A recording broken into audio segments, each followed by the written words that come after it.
grey, bloated and pocked. The bodies lined the silt-laden shoreline for as far as the eye could see, heaped like driftwood by the rising water, bobbing and rolling on the edges, the putrefying flesh seeped with black-shelled, 10-legged crabs. The coin-sized creatures had scarcely begun to make inroads on the bounteous feast the Warren Sundering had laid before them. The sea mirrored the low sky's hue, dull, patched pewter above and below, broken only by the deeper grey of silts, and, 30 strokes of the oar distant, the smeared ochre tones of the barely visible upper levels of the city's inundated buildings. The storms had passed. The waters were calm amidst the wreckage of a drowned world. Short, squat had been the inhabitants. Flat-featured, the pale hair laughed long and loose. Their world had been a cold one, given the thick padded clothing they had worn. But with the sundering, that had changed, cataclysmically. The air was sultry, damp, and now foul with the reek of decay.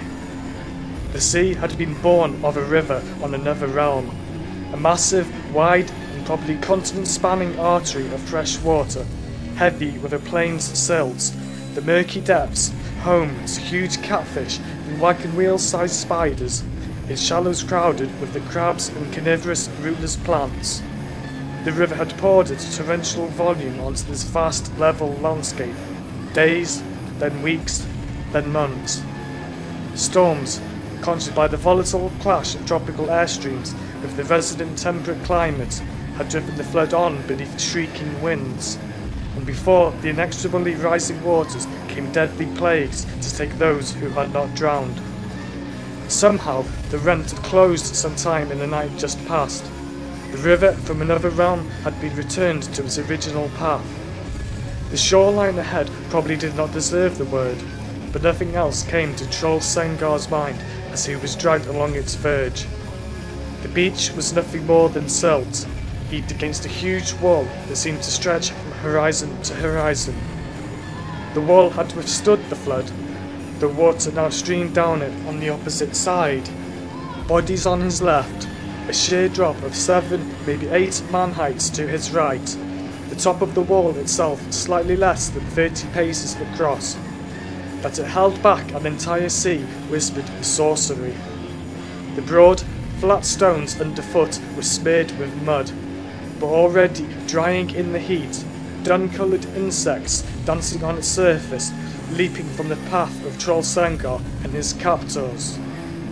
Troll still experienced difficulty comprehending that notion. Captors, a word he struggled with. They were his brothers, after all. Kin. Faces he had known all his life. Faces he had seen smile and laugh, and faces, at times, filled with a grief that had mirrored his own. He had stood at their sides through all that had happened, the glorious triumphs, the soul-wrenching losses.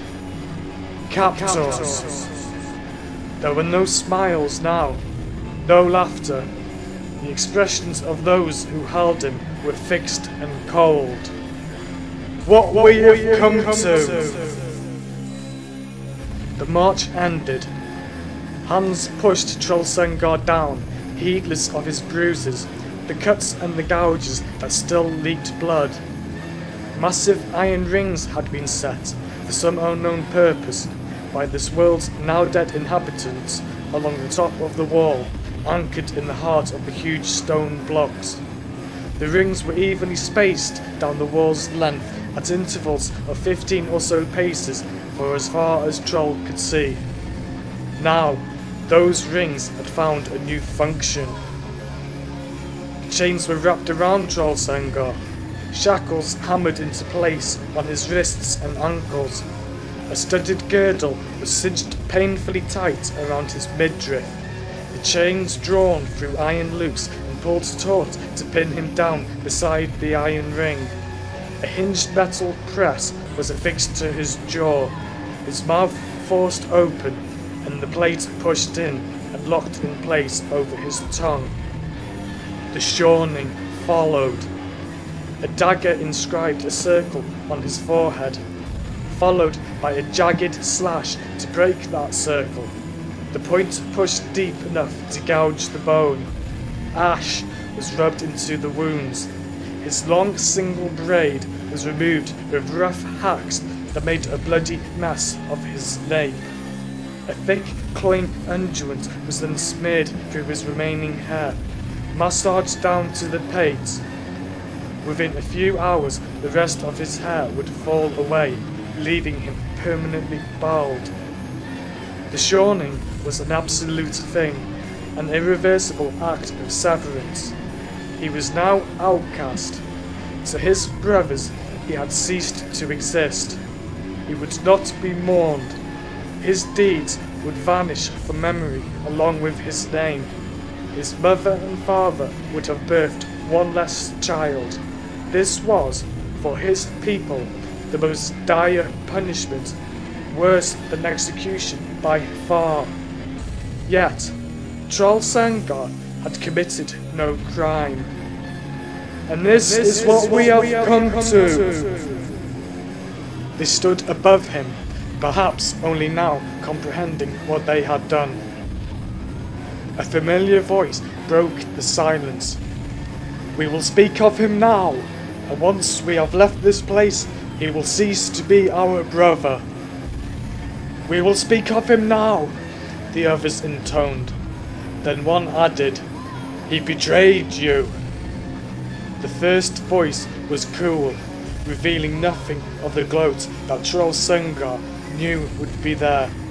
You say he betrayed me? He did, brother.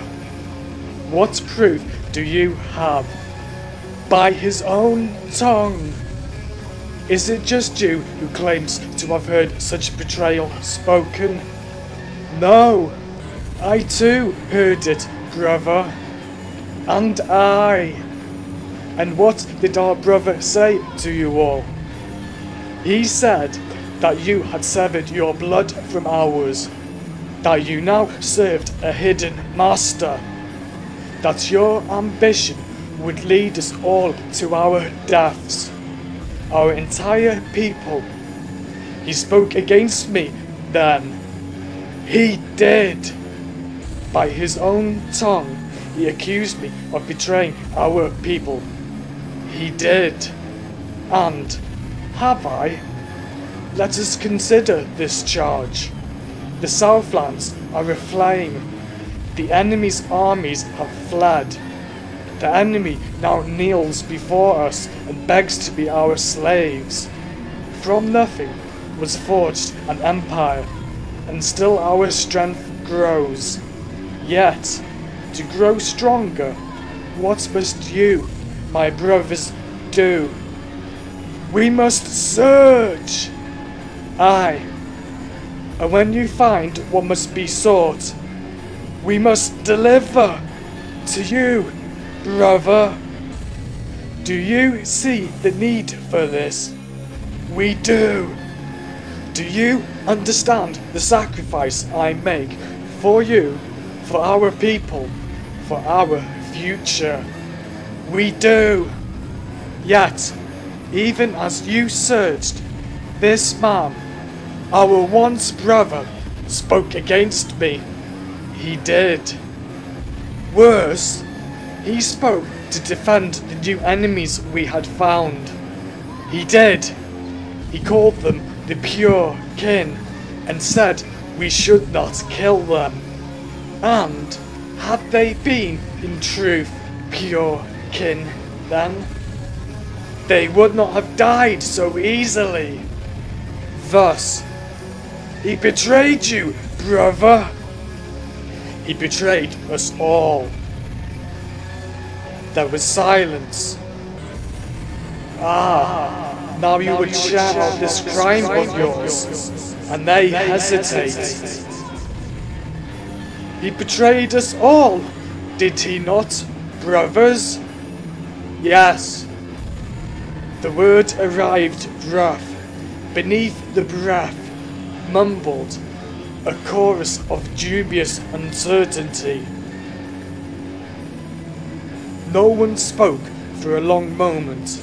Then, savage with barely bridled anger. Thus, brothers, and should we not heed this danger? This threat of betrayal, this poison, this plague that seeks to tear our family apart? Will it spread? Will we come here yet again? We must be vigilant, brothers, within ourselves, with each other. Now, we have spoken of him, and now he is gone! He is gone! He never existed! He never existed! Let us leave this place, then. Yes, let us leave. Troll Sengar listened until he could no more hear their boots on the stones, nor feel the tremble of their dwindling steps. He was alone, unable to move, seeing only the mud-smeared stone at the base of the iron ring. The sea rustled the corpses along the shoreline. Crabs scuttled. Water continued to seep through the mortar, insinuate the Cyclopean wall with the voice of muttering ghosts, and flow down on the other side. Among his people, it was a long-known truth, perhaps the only truth, that nature fought but one eternal war, one foe. That, further, to understand this was to understand the world, every world. Nature has but one enemy, and that is imbalance. The wall held the sea. And there are two meanings to this, my brothers. Can you not see the truth of that? Two meanings. The wall holds the sea. For now. This was a flood that would not be denied. The deluge had but just begun. Something his brothers could not understand, would, perhaps, never understand. Drowning was common among his people. Drowning was not feared, and so Troll Sengar would drown. Soon. And before long, he suspected, his entire people would join him. His brother had shattered the balance, and nature shall not abide!